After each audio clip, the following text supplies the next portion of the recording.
Hi there, I'm Kelli Fox from astrology.tv with a weekly astrological overview for August 28th through September 3rd. And for more detail for what's in store for your zodiac sign this week, be sure to visit astrology.tv/horoscope/weekly and sign up for one of my free horoscope emails. That's astrology.tv/newsletters. Okay, so the astro headlines of the week, we have our second full moon in August, which is called a blue moon, and that's in Pisces. And we also have unpredictable Uranus turning retrograde. So let me start with the full moon in Pisces. So a full moon is always drama and intensity, and in Pisces, things are not clear. You know, we also have that Mercury retrograde, so there's confusion anyway. We've got a Venus retrograde, which is relationship issues are really, what many of us are dealing with. And then we've got Uranus turning retrograde, just situations and events coming out of the blue, or people's responses and reactions coming completely left field.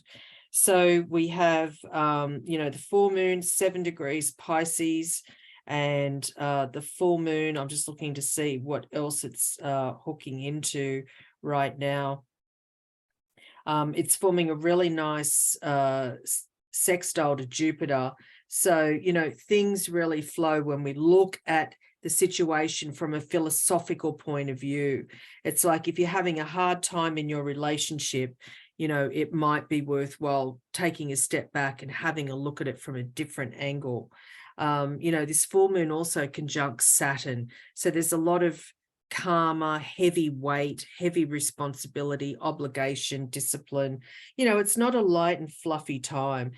Full moon in Pisces is, when it's conjuncting Saturn, is a very serious and somber moment. There might be issues with authority that many of us are dealing with. And if you're a mutable sign, or you have any planets in the mutable signs, and that's Gemini, Virgo, Sagittarius, or Pisces, you might find this blue moon particularly challenging. Now, anytime there's 2 full moons in a calendar month, like there is this month, we call the second full moon a blue moon.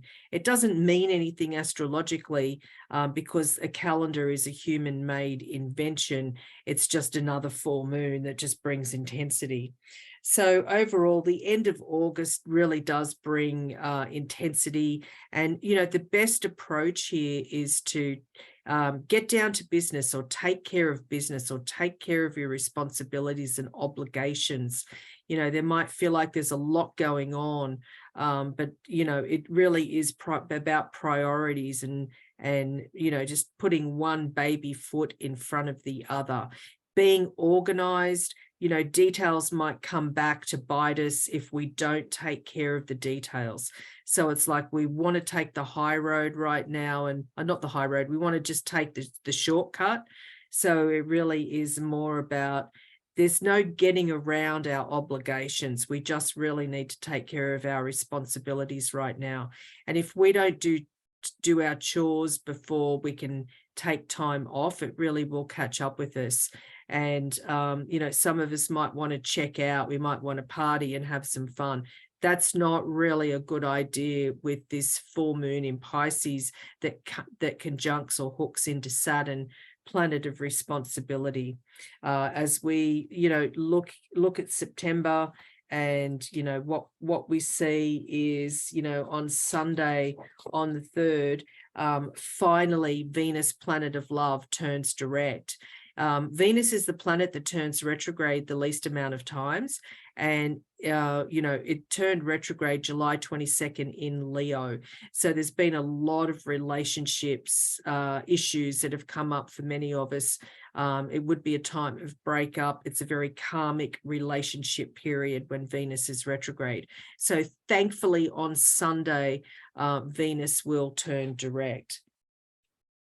So there's a lot to look forward to when it comes to our relationships. And then also I said that Uranus, planet of the unpredictable, turns retrograde on Monday the 28th, and Uranus will be retrograde all the way through January 27th. So normally when the outer planets turn retrograde, it really isn't a big deal. But when they turn retrograde on one of our own planets, that's when it becomes a real issue. So, the fixed signs with the Venus retrograde, the Uranus retrograde, and of course, Jupiter in Taurus, it's not retrograde, but there's a lot of fixed energy right now. So, that tells us that it doesn't pay to be stubborn or obstinate just for the sake of it.